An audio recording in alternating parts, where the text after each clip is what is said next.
শাপলা চতুরের ঘটনা নিয়ে নতুন তথ্য ফাঁস করলেন সোহেল তাজ। বন্ধুরা, আপনারা যদি আমাদের চ্যানেল নতুন হয়ে থাকেন, চ্যানেলটি সাবস্ক্রাইব করে রাখুন। অবশ্যই নতুন নতুন আপডেট ভিডিওগুলো ঘন্টার পেতে চাইলে আমাদের চ্যানেলটি সাবস্ক্রাইব করে আমাদের পাশে থাকা বেল আইকনটি বাজিয়ে রাখুন। রাজধানীর মতিঝিলের শাপলা চতুরে 2013 সালের 5 মে হেফাজত ইসলাম কর্মীদের সমাবেশে নিরাপত্তা বাহিনীর হামলার ঘটনা ঘটে।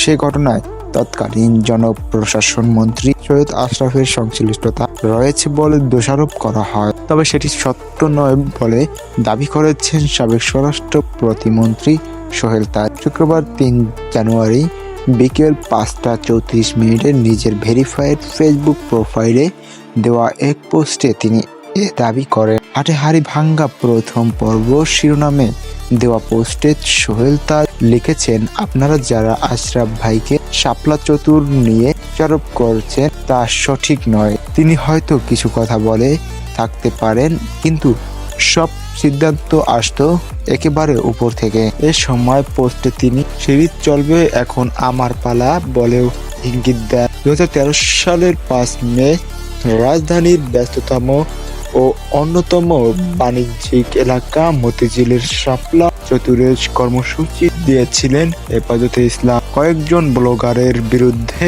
কটূক্তি করার অভিযোগ ও নারী নীতি বিরোধিতা করা সহ 13 দফা দাবি তুলে ধরে সংগঠনটি।